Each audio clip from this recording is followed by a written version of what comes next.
Well, today looks like to be a possible tornado outbreak in Ohio today. Huh, that's interesting. Ohio.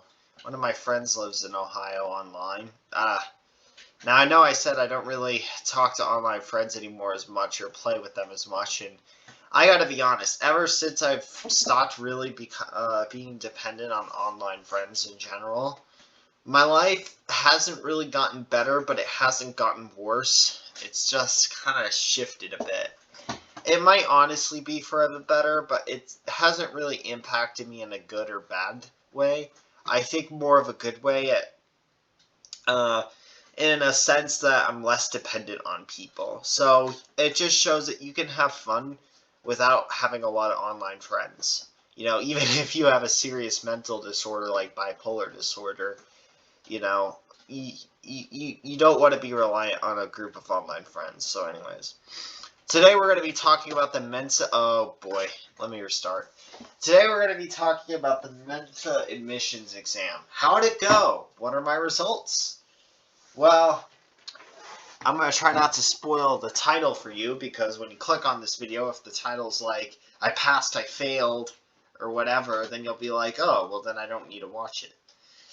So today, actually Monday, I got my results back, and I did not pass the Mensa admissions test.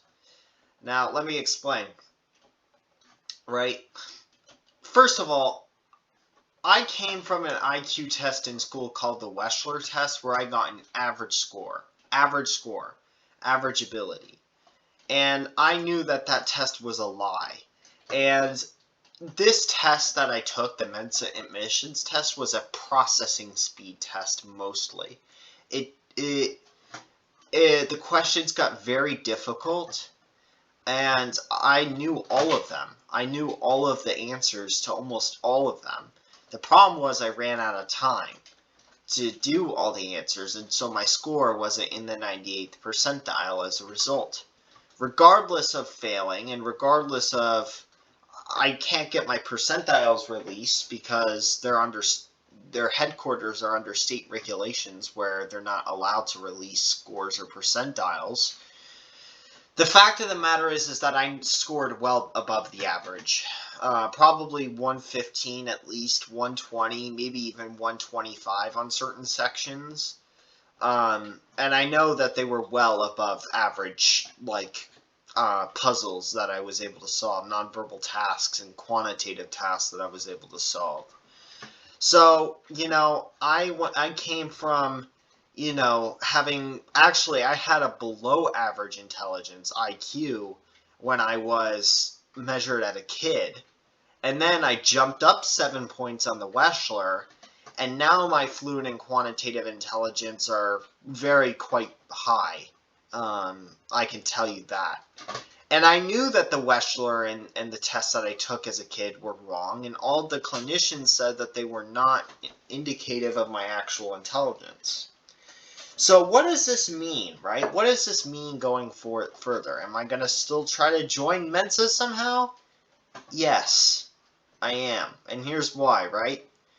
It's because they accept the test of nonverbal intelligence and they accept nonverbal tests.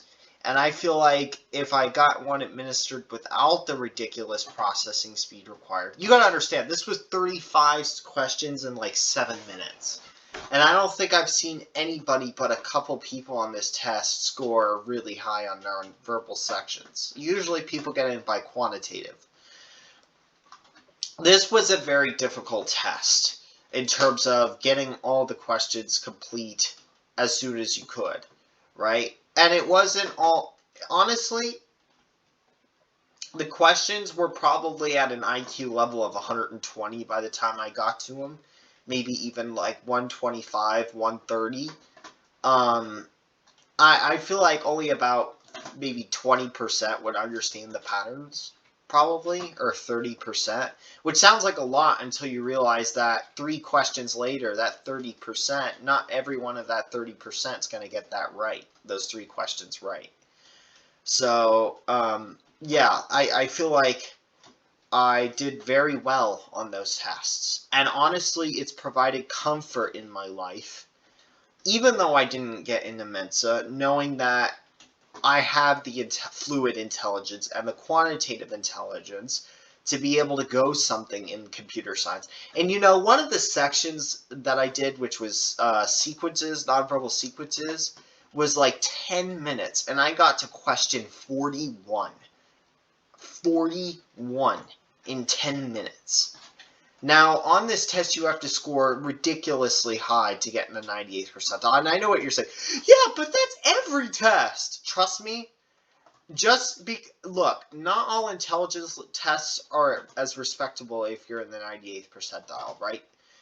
At the end of the day, if you score in the 98th percentile on any test, it's impressive. But you got to admit that something like the Wechsler, it is way harder to score than 98th percentile.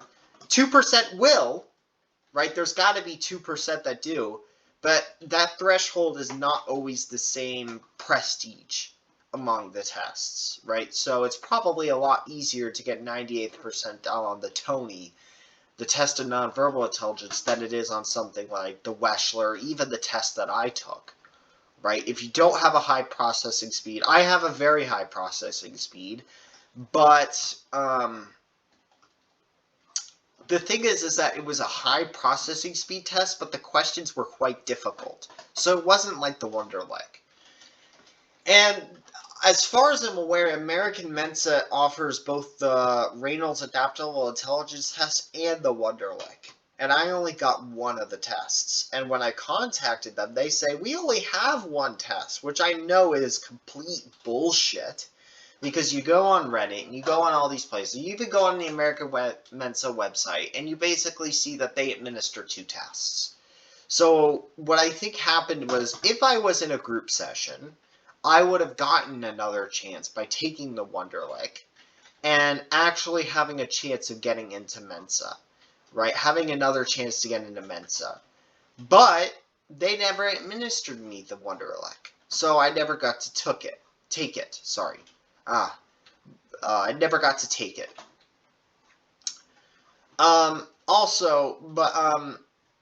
Honestly, like, I feel a lot more comfortable with my IQ now than I once did. And I still want to go into Mensa for a couple of reasons. Another really good reason is financially, right? Financially, it's a great deal. It's $79 a year. And if you live in the right locations, which I won't be, but still, if you like cities, for example, they're all in cities. They got all sorts of text chats and magazines and everything like that for $79 a year. Sometimes they eat dinner.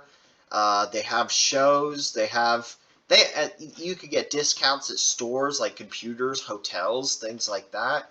Mensa, for $79 a year, American Mensa, I guess it depends on where you live, it's worth it. It is totally worth it. They have local groups that you can connect with that will probably meet, you know what I mean? So for $79 a year, I'm sorry, not a month, a year, it is a ridiculously good financial investment to get into Mensa. Because after all, it is a limited nonprofit, which sounds sketchy, but, it's better than some private company. Now, but anyways, I feel a lot better about my intelligence and the idea that I'm going to be able to complete my calculus and computer science now that I realize that I actually have the fluid and the quantitative intelligence to do so. Right? It may not be 130, which is what I needed to get into Mensa in fluid or quantitative intelligence. It may not be 130, which is extremely high, is classified as extremely high, but it's superior, or at least above average, right? And that's all I need to be able to have a successful life. You don't need to be... Now, I will tell you that I think I'm higher than that. I still think that I'm higher than that, and the reason why is because, again, it's a processing speed test, right? The test is not the best test in the world, compared to other tests. It's not the best at measuring general intelligence, like intelligence in general. It's really good at measuring processing speed, right? So, yeah, I mean, I feel like if I was administered the Tony, I would score in the extremely high classification for nonverbal intelligence, and I would get into Mensa. So anyways, yeah, honestly, coming in, I was very nervous, like, I was going to score average, and I'm just going to do bad, and everything like that, but I actually did very well, and I put up a very good fight against the Mensa admissions test. I really did. So, am I going to try to join Mensa in the future? Yes. Yes, I am. I'm going to be getting a psychologist, though, to administer me a test. And if I don't score high enough on that test, then I probably admit that I don't have what it takes to get into Mensa. But I really do. I really feel confident. If anything, this has made me more confident for the next test than I was coming into this test. By proving that basically I have pretty good above average ability, it really helps me with my confidence on the next test. I'll still be a little bit anxious, but I'll be moderately confident. I don't want to be like, oh, I'm an expert, because in reality, the people that say that usually do bad on the tests. So, thanks for listening. Bye-bye.